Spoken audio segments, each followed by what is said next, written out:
আমাদের এখানে নতুন একটা দোকান খুলেছে আজকে, সেখানে আজকে গেলাম, দেখলাম 2 প্লেট কিনলে 1 প্লেট ফ্রি। তো ভালো কথা, 110 টাকা করে নিয়েছে। বিরিয়ানিটা আমি নিয়ে এসেছি, প্লেটে রাখা আছে, ভালো করে তো দেখাচ্ছি আমি এখানে। এই দেখো, বিরিয়ানিতে দিয়েছে 1 পিস চিকেন, 2 পিস চিকেন, আলু, একটা ডিম। সত্যি বলছি, বিরিয়ানিটা খারাপ বলবো, খাবার কোনো জঘন্য বলা উচিত নয়, খারাপ বলবো না, তবু এটুকু বলছি যদি কেউ লাইফে কোনো বিরিয়ানি না খায় আর তাকে যদি বিরিয়ানিটা প্রথম খাওয়ানো হয়, সে দ্বিতীয় দিন বিরিয়ানি খাওয়ার নাম নেবে না।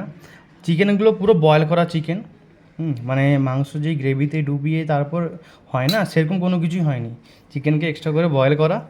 রাইস পুরো ড্রাই, না নুন আছে না ঝাল আছে, কিচ্ছু নেই, জাস্ট কিচ্ছু নেই, শুধুমাত্র মানে আতর কেওড়া জল দিয়ে দিয়ে দিয়েছে, ঠিক আছে। আর আলুগুলো দেখতে পাচ্ছে, এই হচ্ছে আলু, মানে আমি আজ পর্যন্ত আলু দেখুন বিরিয়ানিতে কোনো এরকম আলু দেখিনি। এই হচ্ছে চিকেন, পিস যেমনই হোক না কেন, পিসটা তো ভালো হোক, মানে শুধু সিদ্ধ করা আর কিছু না। আর এই হচ্ছে রাইস, রাইস ঝরঝরে মারলাম, কিন্তু কোনো টেস্ট নেই, আমি খেয়ে দেখেছি, কোনো টেস্ট নেই, কিচ্ছু নেই রাইসের মধ্যে, না নুন আছে না ঝাল আছে, কিচ্ছু নেই।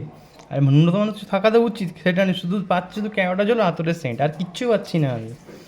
এই হচ্ছে আমাদের, এটা হচ্ছে কুকড়াহাটি, ঠিক আছে। এখানে বিরিয়ানি দোকানটা হয়েছে, আমি নাম বলবো না, আমি কারো ব্যবসা খারাপ করতে যাই না।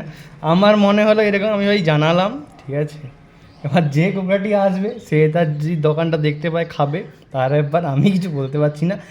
আজকে নতুন দোকানটা খুলেছে, হয়তো পরে ইমপ্রুভ হলেও হতে পারে, যদি ইমপ্রুভ হয় আমি আবার জানাবো যে ইমপ্রুভ হয়েছে, দেখাবো, তখন দোকানটাও ভালো করে দেখাবো যে কোন দোকান। আজকের এতটুকুই, কোনো রকম এটাকে উদ্ধার করি, আমি ফেলতে পারবো না, খাবার ফেলি না আমি কোনো সময়, তো খেয়ে নিই এটাকে।